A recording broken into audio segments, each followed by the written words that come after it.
Hélène Frade, on vous retrouve pour la presse internationale. Et comme promis, à la une de cette presse internationale, il y a cette visite de Barack Obama à Cuba. Cette première visite d'un chef de l'État américain depuis 1928, on l'a dit, est présentée par The Miami Herald comme le début d'une nouvelle ère.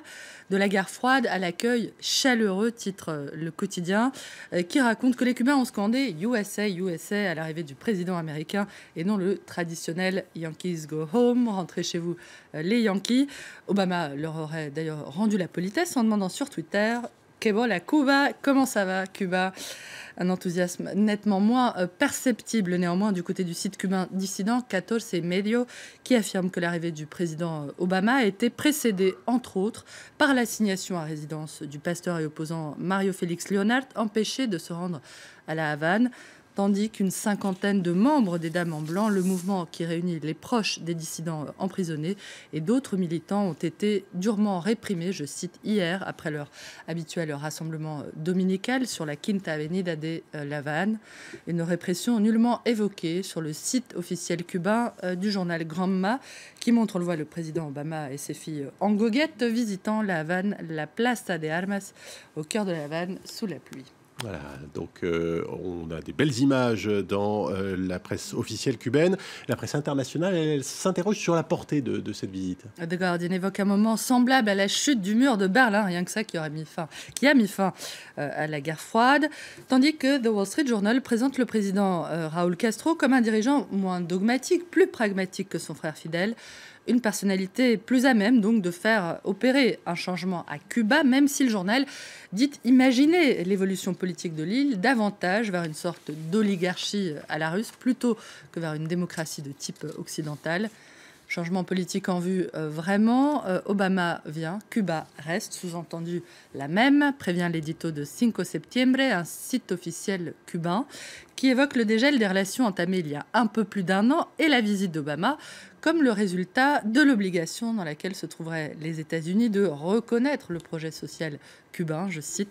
Le séjour du président nord-américain intervient alors que Cuba commémore le 55e anniversaire d'une invasion qui avait pour but de détruire la révolution cubaine naissante, écrit le site, qui rappelle que la playa Girón, dans la baie des Cochons, est devenue le principal symbole de la résistance cubaine et que cela, il faut le respecter, je cite. Même si la visite de Barack Obama peut ouvrir le chemin vers de nouvelles possibilités, l'avenir de Cuba ne sera défini que par le scénario que nous aurons décidé. Fin de citation. À la une également ce matin de la presse internationale, Hélène, il y a cette polémique franco-belge après l'arrestation en Belgique de l'un des auteurs présumés des attentats de Paris, Salah Abdeslam. Belgique-France, l'entente peu cordiale, titre Le Soir, qui affirme que ceux qui alimentent cette polémique se trompent de match. Rappelant les questionnements, les accusations émises en France à l'égard des autorités belges, le journal s'indigne aussi de la venue annoncée en Belgique de parlementaires français travaillant pour la commission d'enquête sur les attentats. Que vont voir les députés français à Molenbeek, là où a été arrêté Salah Abdeslam, eux-mêmes, c'est-à-dire un morceau de France, d'Europe, un de ces quartiers où on a laissé le chômage casser la jeunesse et le radicalisme islamique s'emparer des cerveaux. On ne réglera pas le problème de la radicalisation en mettant la faute sur le compte du voisin européen, prévient le journal, qui appelle les membres de l'UE, et pas seulement la France et la Belgique, à coopérer mieux et davantage pour lutter contre le terrorisme. Et on termine, Hélène, cette revue de presse au Congo-Brazzaville où les moyens de communication sont toujours coupés ce matin. Cette censure est présentée par le pouvoir comme un moyen d'éviter la publication de résultats illégaux à l'occasion de la présidentielle d'hier.